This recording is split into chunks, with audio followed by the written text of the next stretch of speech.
ভালো ইংরেজি না জানলে তাহলে তোমাদের জীবনের ভবিষ্যৎ কোনো উন্নয়ন নাই, কোনো কিছু নাই।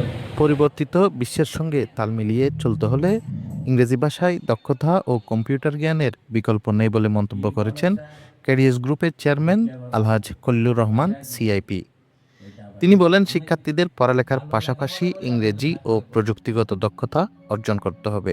কলেজে ইংলিশ ল্যাঙ্গুয়েজ ক্লাব চালু রয়েছে এবং প্রযুক্তি শিক্ষার প্রসারে পটিয়ায় Khalilur Rahman science and engineering college প্রতিষ্ঠার উদ্যোগ নেওয়া হয়েছে, যা বাস্তবায়ন হলে দক্ষিণ চট্টগ্রাম সহ পটিয়াবাসীর জন্য গুরুত্বপূর্ণ ভূমিকা রাখবে। আমি এখন একটা কারিগরি শিক্ষা প্রতিষ্ঠান করতেছি, 80 কোটি টাকার প্রজেক্ট। কাদের জন্য? তোমাদের পটিয়ার জন্য, পটিয়ার মানুষের জন্য।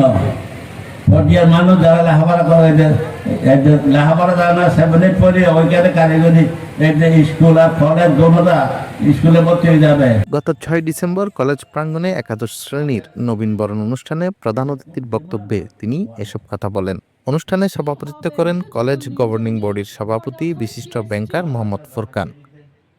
অধ্যাপক অভিজিৎ বড়ুয়া মানু, অধ্যাপক সেলিন আক্তার ও অধ্যাপক ভগীরথ দাসের সঞ্চালনায় এতে বিশেষ অতিথি হিসেবে উপস্থিত ছিলেন মিসেস সাদিয়া রহমান, গভর্নিং বডির সদস্য প্রফেসর ডক্টর মেজবাউল ইসলাম, মিসেস নীলুফার আক্তার, মোহাম্মদ সাইফুদ্দিন, শ্যামল ত্রিপাঠী। এছাড়াও বক্তব্য রাখেন অধ্যক্ষ দেলোয়ার হোসেন, উপাধ্যক্ষ হাসিনা কানম, সাবেক অধ্যক্ষ আবু তৈয়ুব, শিক্ষক পরিষদের সম্পাদক অধ্যাপক জাহিদুর রহমান, শিক্ষক প্রতিনিধি অধ্যাপক এ.কে.এম. শামসুদ্দিন, অধ্যাপক ফাতেমা তৈয়বা, অধ্যাপক রুবি বিশ্বাস, অধ্যাপক এমরান মাহমুদ, ক্যারিয়াস গ্রুপের কোম্পানি সেক্রেটারি রুম্মান শামসি, বিদ্যালয়ের প্রধান শিক্ষক শামসুল ইসলাম সিদ্দিক, শিশু নিকেতনের প্রধান ছোটন নাথ প্রমুখ। অনুষ্ঠানে প্রধান অতিথি বার্ষিক একাডেমিক ক্যালেন্ডারের মোড়ক উন্মোচন ও ছবি প্রদর্শনীর উদ্বোধন করেন।